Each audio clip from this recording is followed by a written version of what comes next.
Você acredita, assim, na sua percepção de analista político, de que é totalmente inviável se recuperar o tempo perdido, o espaço perdido das esquerdas pela via eleitoral, como foi feito na Bolívia e como está sendo feito no Equador? Então, o problema aqui é o seguinte, não é correta, na minha opinião, a ideia de que na Bolívia a situação foi recuperada pela via eleitoral, porque houve uma gigantesca mobilização popular contra o golpe. Finalmente, os golpistas acharam que a eleição ela era o processo menos custoso, né,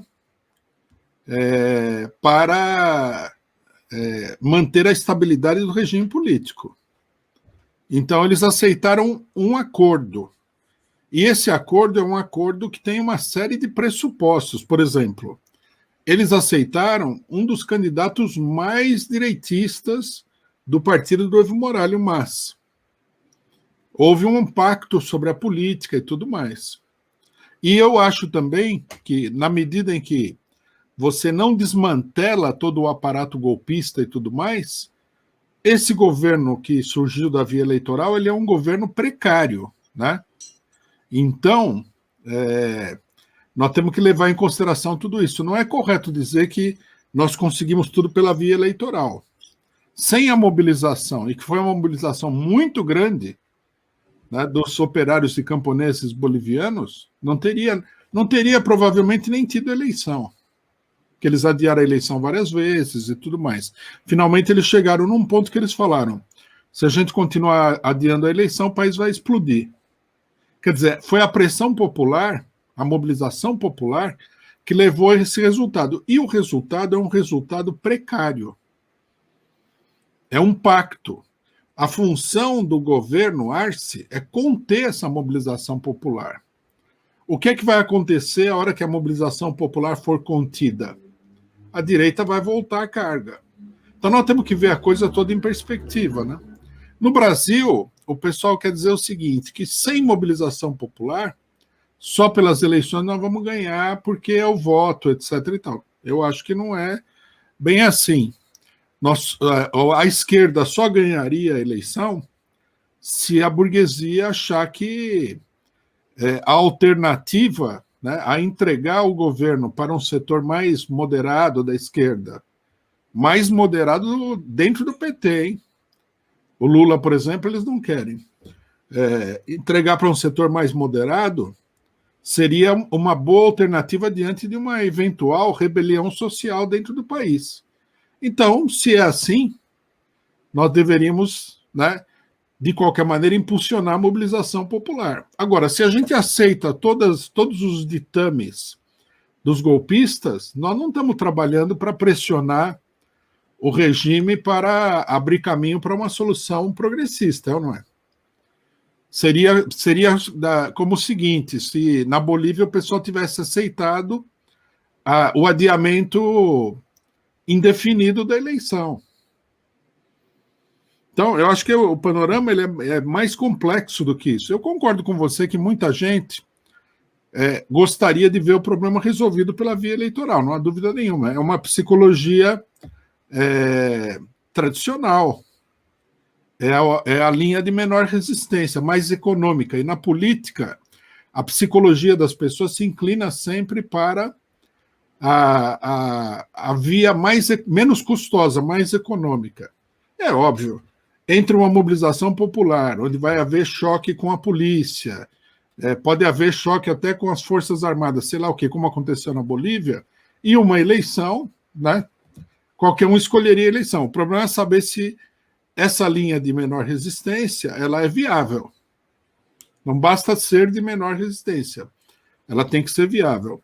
Eu não vejo que ela seja viável sem a mobilização popular. E o Equador? Então, o Equador também houve mobilizações muito grandes, né? Num dado momento, o governo Lenín Moreno quase caiu por causa das mobilizações. E eles estão ainda, nós temos que esperar o resultado final da eleição, não acho que a eleição do candidato do Rafael Correa são favas contadas, não. Tem que ver, porque tem toda uma operação política, né? Aparentemente, quem está em segundo lugar é um candidato desses movimentos indígenas. Sim. Só que esse candidato ele é de direita, né? Esses movimentos indígenas que apoiam esse candidato foram eles que paralisaram a luta da vez passada. Daí a importância desse candidato. Se ele for para o segundo lugar, a direita neoliberal vai apoiar esse candidato aí. E aí vai ser mais complicado, porque ele aparece assim como indígena, como de luta, mas não é verdade. Ele se afirma ecossocialista. Ele é eco-neoliberal, na verdade, né? Então, você acha que tem o risco da esquerda não conseguir vencer no Equador, é isso? Eu acho.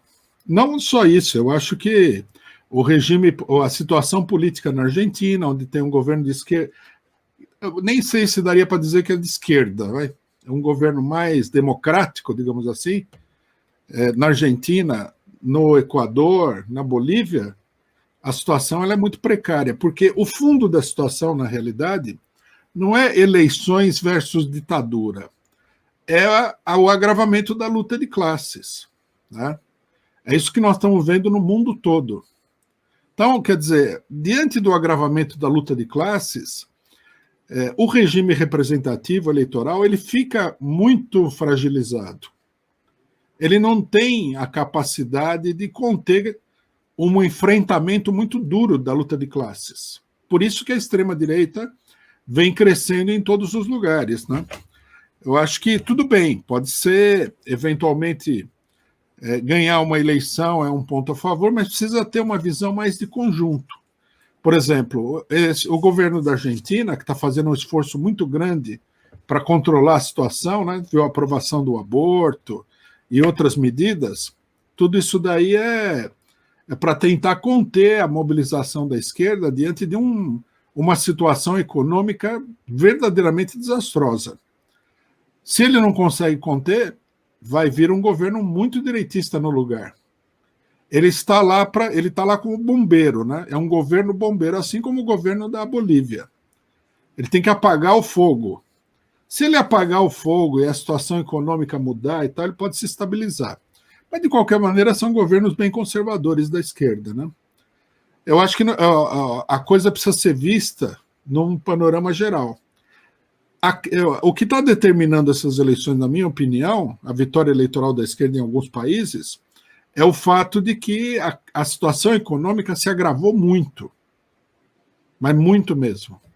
Agora, no Brasil, eu acho que se o PT tiver um candidato se o PT tem um candidato, né? Acho que a gente deve até simplificar o panorama, porque o pessoal fala em candidato da esquerda. O PT tendo um candidato, seja ele qual for, Dilma Rousseff, Fernando Haddad, qualquer candidato, vai para o segundo turno. O PT tem como é que se diz? O poder eleitoral de levar o candidato para o segundo turno. Nesse caso, todo o regime político brasileiro vai se organizar para a vitória do Bolsonaro. Sim. Brasileiro e internacional. O Biden, que já deu o golpe, vai apoiar o Bolsonaro, que todo mundo acha que o Biden e o Bolsonaro jamais vão se entender. Não, se o PT for para o segundo turno, é capaz do Biden vir aqui fazer campanha pelo Bolsonaro.